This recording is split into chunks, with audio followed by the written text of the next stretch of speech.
Untapping everything has never caused any problems. Just need to build a smaller cage.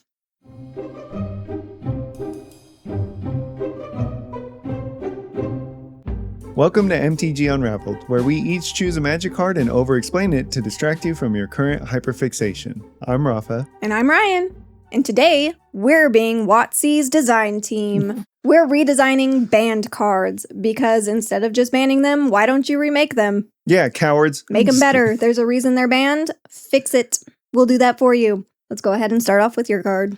My card is 5 mana, legendary artifact, and it's a mythic printed in Aether Revolt. Mm-hmm.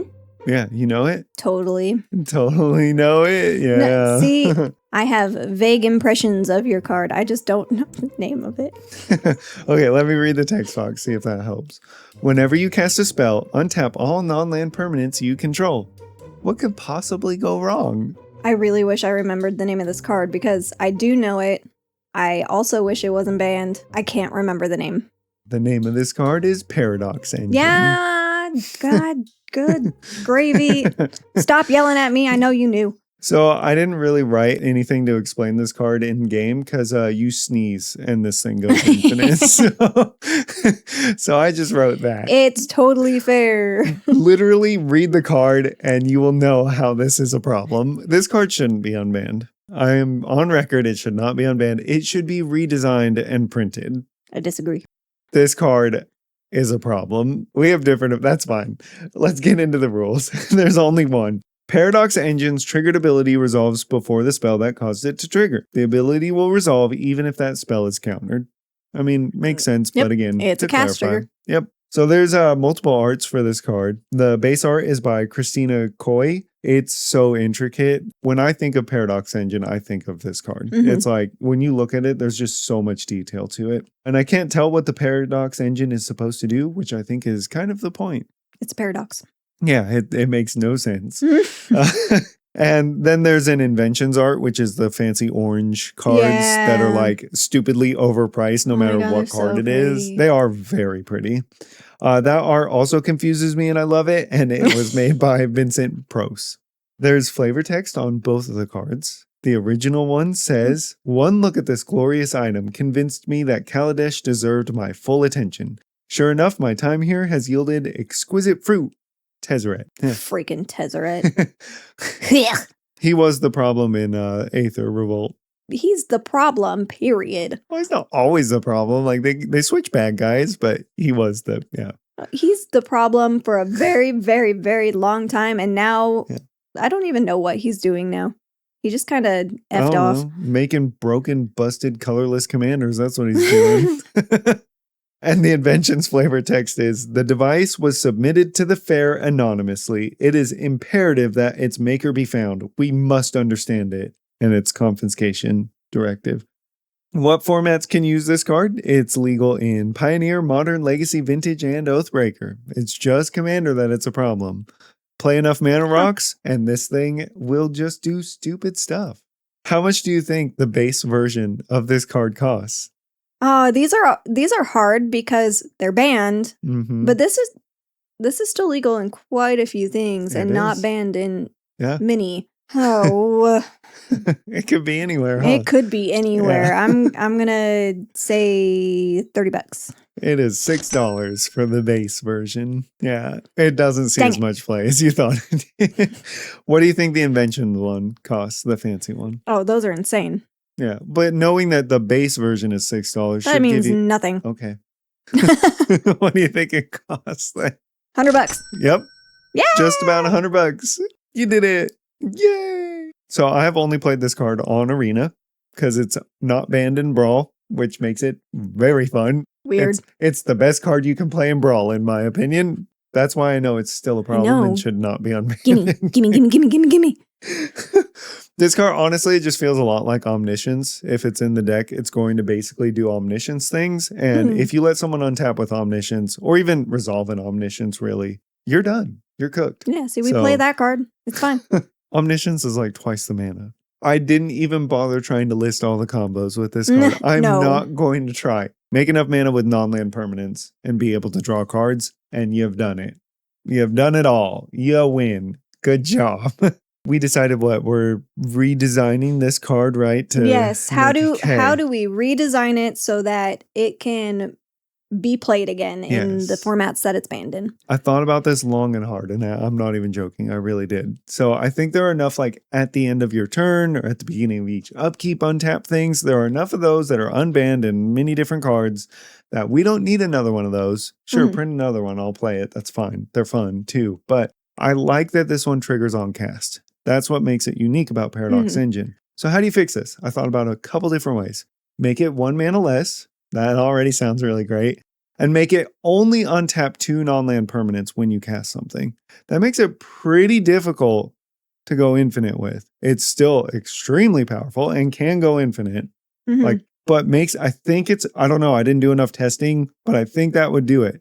That would make this card really fun, definitely playable, and could still go infinite with the right pieces, but a lot less pieces. Or you can make it 5 mana or 6 mana and do 3 non-land permanents, and I bet you it goes infinite a lot easier like that. Yeah. So that's how I think you fix this card. I don't know how you feel about that. I like that idea, actually. I mean, I just want this card as is. I've talked about my feelings about the ban list before. Unban them all. See, I disagree with that, but that's okay. I understand. Yeah. Most people disagree with that. It's fine. Fight me. No, I think that actually is great. There's plenty of cards out there that they combo easily and they are still in the game.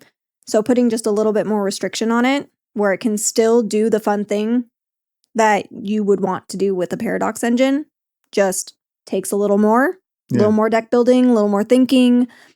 I think that's great. The floor on that 4 mana version where it untaps 2 things is like Soul Ring or 2 Signets. And you basically get 2 or 3 mana every time you cast a spell, which is really powerful still, but not broken. Yeah. Not quite as broken. And then you throw out a Grim Monolith. Oh, yeah, that's fair. Or a Mana Vault. Yeah. Never mind, this card's still broken. Still broken, but less broken. Yeah, seriously, I do think it could work. It could work. Give it a try, Watsy. Test this card that I just gave you free design for and see how good it is. And then print it and send me a test one, please. Thank you. We'll test it for you. Yeah. How would you rate the original card, Paradox 10. Engine? Could I have picked any banned card and you were just ready to say that? There's some that I don't think are 10s. I know, yeah. I love this card. This card looks absolutely fun. It is a problem. Whatever. I'm a problem, so we're a match made in heaven. Okay. What do you have for your card? Talk about problems. All right. 1 green and a blue. Legendary creature, Bird Wizard. Okay, come on. We're seriously going to sit here and simp over this bird? No. I am absolutely a simp. I miss my bird. Can I finish? Sorry. Thank you. Rare from Modern Horizons 3. Infamously fair sets. Modern Horizons, never broken. Power and toughness, 3/4. I'll just dump straight into the text box because he doesn't have the patience, and I'm sure none of you do either. Flying. Creatures you control have, whenever this creature becomes the target of a spell or ability, reveal the top card of your library. If it's a land, put it onto the battlefield. Otherwise, put it into your hand. This ability triggers only twice each turn. So this card is Nadu, Winged Wisdom. Okay, so at first I was like, really? We're just going to talk about how much we love this card? Oh, yay, I'm so excited. But now I'm actually genuinely curious to see how you think you can fix this card. I have quite a few ideas. Yeah. No, I'm sure you could fix this card. Like, I'm just curious because I have given no thought to bringing this card back in anyway. I had no fun when this card was on a battlefield. You had no fun because I played it. I built it as a CEDH deck. Like, when it came out, I went, this is going to be my first CEDH deck. It seems powerful. It seems fun. Simic is broken and great anyway. Let's do it. And you had to sit across the table from me while I did it, which is where the problem with Nadu lies, is how it makes the entire rest of the table feel. Yeah. Jump into rules. It's got quite a few. Crazy. Nadu Winged Wisdom's last ability grants a triggered ability to itself as well as other creatures you control. It gives it to creatures you control. That includes Nadu. Wow. Shocker.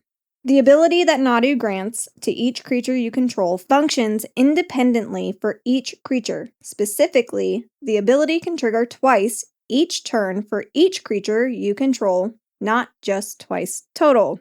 I mean, I get why they have to like clarify that one, but it makes sense when you read the card to me. Yeah. I mean, if you were to just read the last part, this ability triggers only twice each turn, then it's not crazy to think that you would think, okay, you can only do it twice. No, when Nadu's on the battlefield, each creature basically has that in their text box, the quotations. Yeah. If Nadu leaves the battlefield while one or more triggered abilities generated by the ability it grants are still on the stack, those abilities will still resolve as normal. Doesn't matter if you get rid of them, they already happened. If Nadu somehow enters the battlefield while a spell or ability that targets a creature you control is on the stack, the ability granted by Nadu won't trigger since that creature didn't have the ability when it became the target of the spell or ability. When you cast the spell, you choose your targets. If Nadu's not already there, the targets have already been declared. Nadu's not there to have that creature have the ability to see it. Yeah, it would trigger on the cast. Yeah. Yeah, which makes sense. It's a lot like Crimes, actually, in that way. If you somehow control more than one Nadu, each permanent you control will have that many instances of the granted ability. These abilities are not redundant. For example, if you control 2 Nadus and one becomes the target of a spell or ability, each of its granted abilities will trigger. If that same Nadu becomes the target of a spell or ability again later in the turn, each of its granted abilities will trigger again, as each of them have triggered only once so far this turn. I had never thought about that and don't ever want to see that board state. Insane. Cloning Nadu. Woo! Yeah. And last one. If Nadu leaves the battlefield and returns to the battlefield in the same turn, or if Nadu leaves and another Nadu appears. Mini birds! The triggered ability granted by the new one is different than the triggered ability granted by the old one. There's like 10 more lines of text. Basically, if you blink Nadu, or if he goes away and comes back, all of your creatures, this only triggers twice each turn thing, starts over. Do it again. It doesn't see the original ones because it's not the same Nadu that granted the ability in the first place. Magic. Complicated. Yeah. Words. So there's one art for the card by Darren Bader. What do you think the price of Nadu is sitting at right now? We're really just going to fly by the fact that this was illustrated by Mr. Bader. I am so sorry, Darren. Ignore him. Okay. What do you think the price is? $3. Dang. What? So it's $2.50 if you get the etched version of the card or the promo version. The normal one is like 25 cents. Oh, wow. Yeah. Yeah.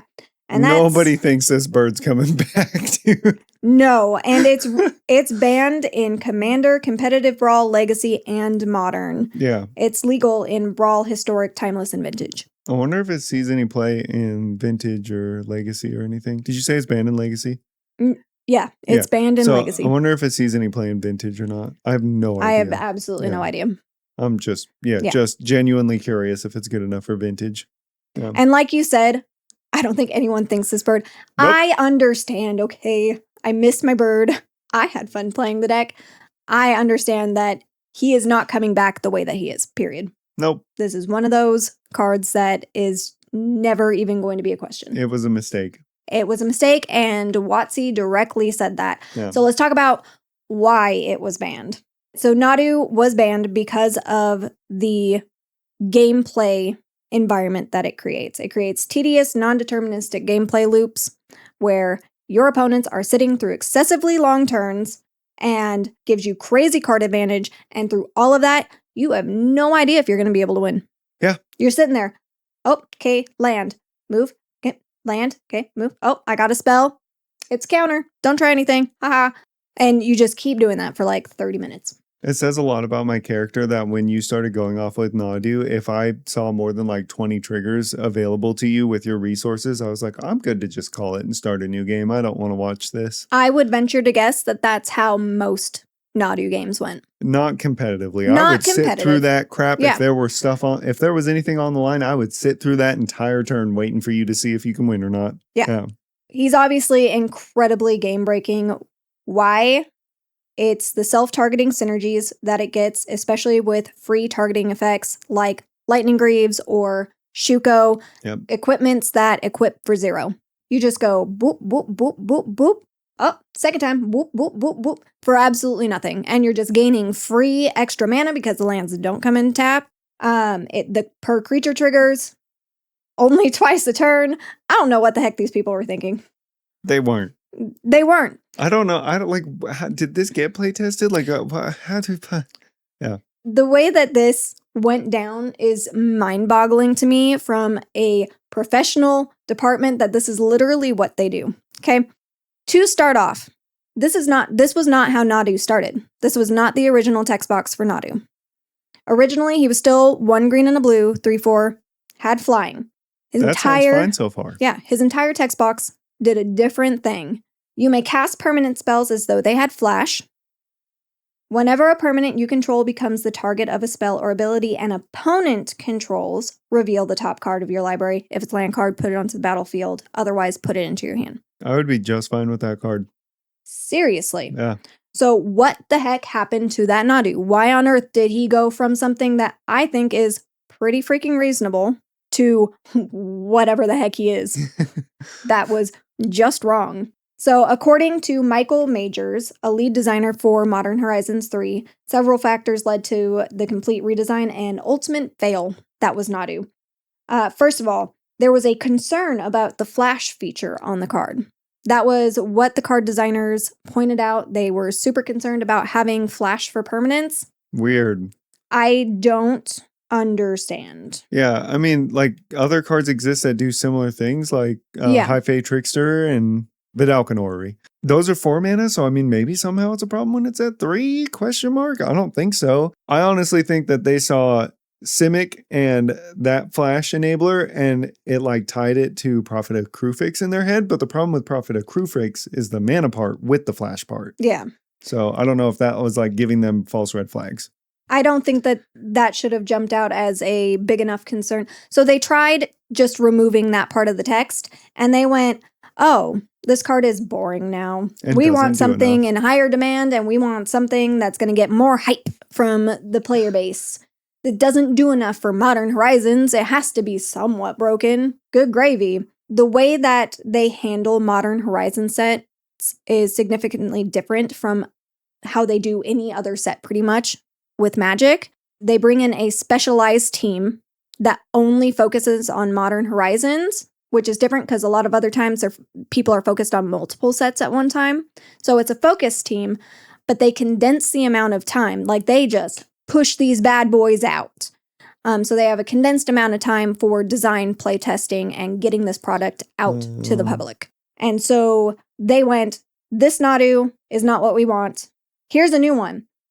Never was play tested.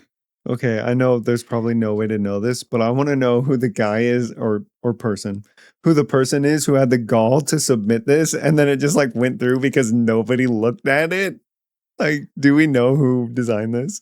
I don't know. The only name that I came across was Michael Majors. Which, I mean, he takes responsibility for it because he's the lead, but he more than likely he wasn't the one who actually submitted this card. I want to know who the person is that's responsible for this. The even bigger problem in my brain is that not only did they not play test it, but it doesn't seem like they put any real thought into what kind of circumstances this card would be in, because he admitted he never even considered the effect of 0 cost equips.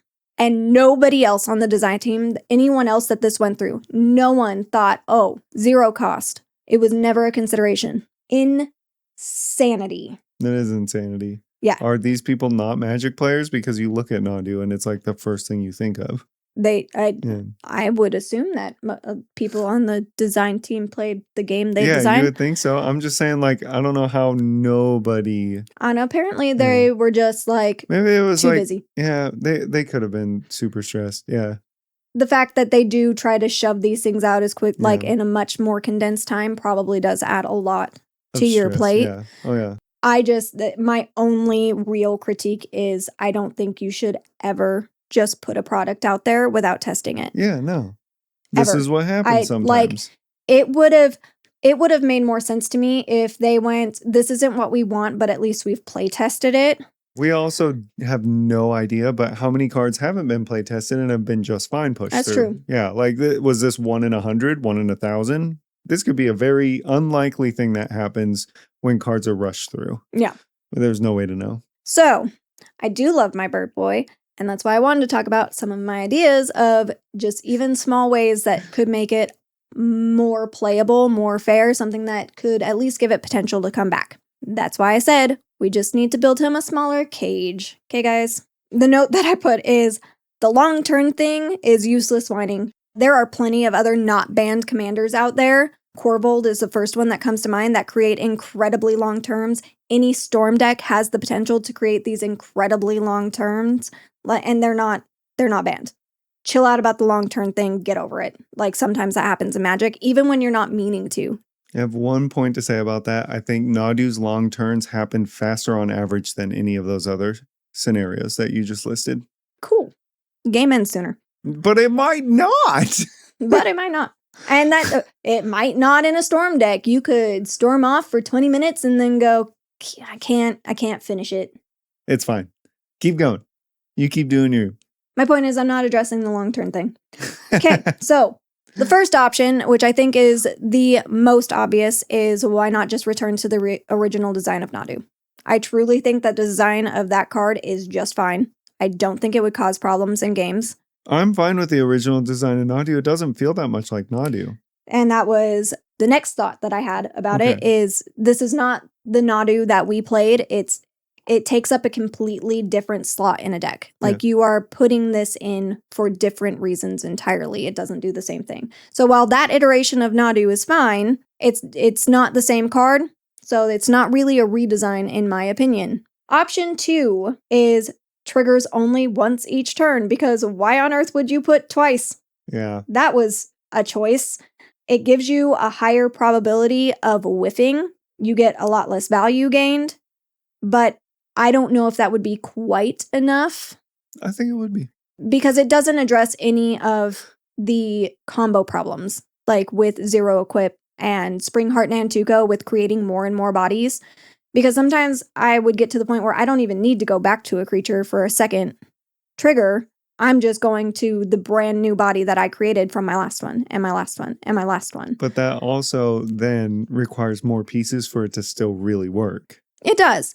I'm just saying I don't think that it fixes the problem enough. Option 3 is triggers on spells, not abilities. It completely gets rid of that Zero Equip problem. I like that. So you have to continuously cast spells. So yes, you're still getting lands which allow you to keep casting spells, but you have to build your deck in a way that you are going to pull into more mana and spells that you can target your creatures with. That kind of cuts into your interaction that you put in the deck because you need to come across these. That feels much more like Orvar in Simic. Yeah. And I think that it makes it more impactful what you draw into than the way Nadu is now. That would be a really neat card. It'd be fun to kind of play that and see how it goes. Yeah. Obviously, any of the ideas, we're not playtesters. We didn't actually design these cards and sit down and play a game. Maybe I will. I'll make my own dang Nadu. My job here was not to make Nadu not broken. I did not want him to be boring. I did not want him to not do a cool, crazy combo. I want to do the big thing. And I think these are viable options. Maybe I'm crazy. What do you think about? I personally like the spells one a lot because it would be a completely different deck and it sounds like a lot of fun. Like Orvar has always looked cool to me and it really does just feel like Simic Orvar. I like your ideas a lot. I think you did a good job. Watsy, hire me. I do have another end note, because again, feeling sassy, and I said maybe make sure you have adequate time to playtest and explore how cards will affect the game, bro. Okay, I would also like to note, though, that I do think that Watsy in general is pretty on point with designing cards, and I'm sure you would agree with me. Like, how many cards do they crank out? And most of them are pretty good overall. A lot of our attention is like fully drawn when a card comes out and we're like, oh my lord, what happened? Yeah. But there are 5,000 times more cards that come out that we don't do that. We're like, oh, this is really cool. Or I'm probably even more often like, this is kind of dumb. Why even bother? No, we obviously love this game, which requires it to have good card design. Yeah. Otherwise, we wouldn't play it. Just play test your cards first. You heard her. Hire her. She'll take care of it. She'll make the perfect cards every time. Won't miss. Every time. Yeah. I won't miss either if you don't play test my cards. So. So what do you think of the original Nadu scale of 1 to 10? Can I give it 2 ratings? I'm going to give it 0 on my opinion of it because I played against it. 1 to 10, it's a 0 because I know how numbers work. But I mean, if we're just going by strength, this is like a 9.9 or a 10. Like this card is the bee's knees. It's a really, really strong card. It's really cool. I also really love Simic, but this card is a problem. The part that I don't sometimes admit to is it actually really wasn't fun sometimes to play because I was like, I didn't get to do the thing because I would start doing the thing and you're like, all right, next game. So I didn't actually get to play. I feel that way with Kinnan too sometimes. If you really want me to give it one number, I'm going to give it a 1. It should not have been made. My redesign is a 10. Yes, your redesigns are definitely high up there. Were there any other particular band cards that you were like, oh, this would be super easy redesign? Maybe not redesign, but I don't know if I've actually said this on this show, but I say it a million times. Unban Primetime, cowards. Give me Primetime. It is not that bad of a card anymore. No, I have quite a few that I'm like, besides my opinion that I just hate the ban list in general, like these could truly just be game changers. And I have Primetime, yes, Golos, yep, Mana Crypt, Dockside, and Jeweled Lotus. How do you feel about Golos not as a commander? Like how they did Lutri not as a companion? No, just unban it. I want to run Golos. I was just curious. Yeah. I also had Jeweled Lotus and Dockside. Dockside should stay banned, but it was one of those that I would love to see a redesign of that like isn't completely busted. What are you talking about? Dockside's a problem too. They could redesign it though and make something that fills that space again, but less inherently broken. They could. Yeah. I think it's fine. Again, people combo all the time. Get over it. All right. Well, that brings us to the end of our episode. But before we leave you, we like to talk about something that we have been hyperfixated about within the world of Magic or outside of it. What do you have for us today? I actually just wanted to talk more about the band and reserve list. I beat you to it. Because we haven't talked that much about them. We did a little bit. We have before, but I mean, opinions change over time. And I would just like to put it out there. So I know that bands make a positive impact as a whole, which is where we disagree. But tell me why I still have an urge to want to play Bracket 6 sometimes where there are no bans. Like I do want to play. It sounds fun sometimes. It's because these cards are banned for a reason. Yeah. Like we just talked about, they are strong. They are crazy. They do big things and they just sound like fun doing sometimes. Paradox Engine is freaking awesome. That card, what it reads, yes. Amaze balls. So let's talk about reserve list a little bit because I knew we would have already talked about bans. And we've touched on this a bit, but there's more to add to it now, in my opinion. So with Reality Fractured coming up, I keep mentioning that I want to see cards that are almost exactly the same as reserve list cards, but in different colors because they're doing like funny, weird color things.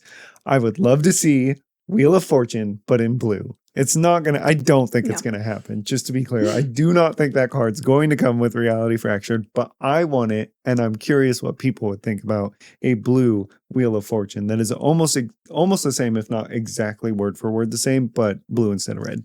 I was already kind of like, I'm on the same page. I was kind of hoping they would do something like that because we've already seen them push the boundaries with the reserve list cards with the prepared mechanic. Mm-hmm.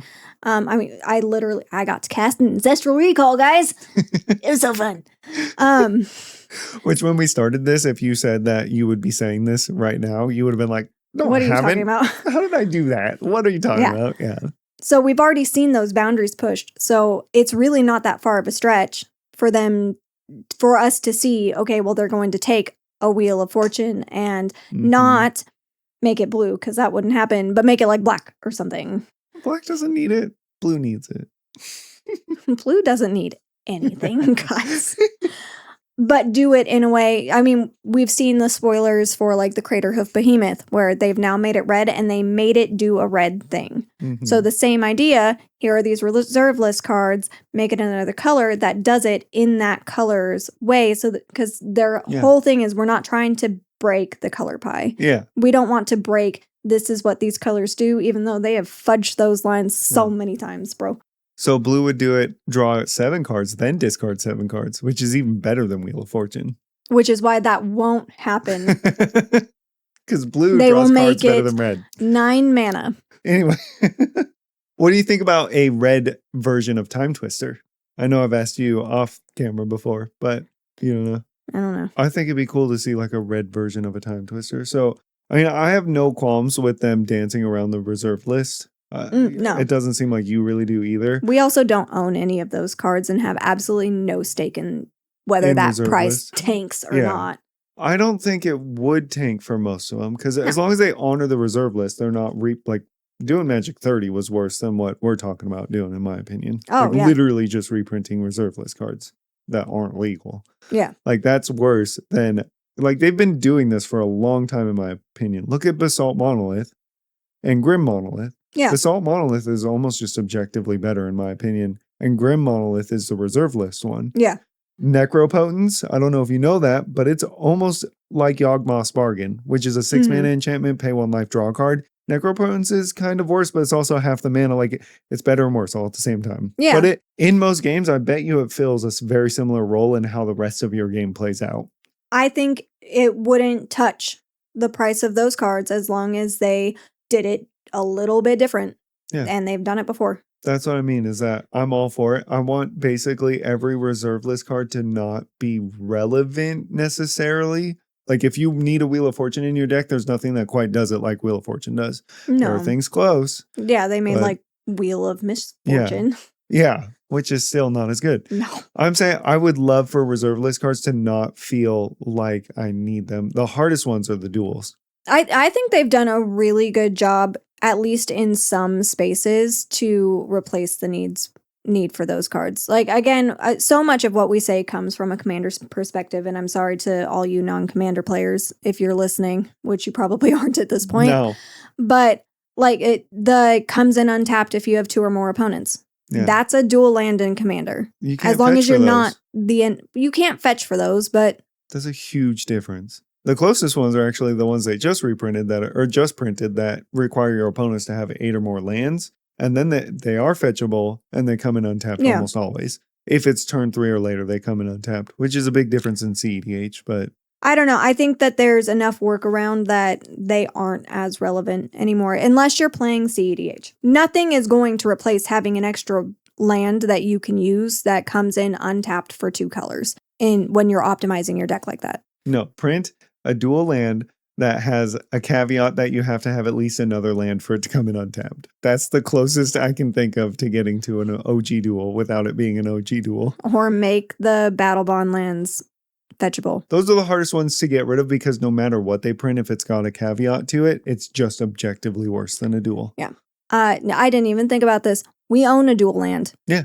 Reprint them. I could care less if our dual land drops from, we bought it for like $500.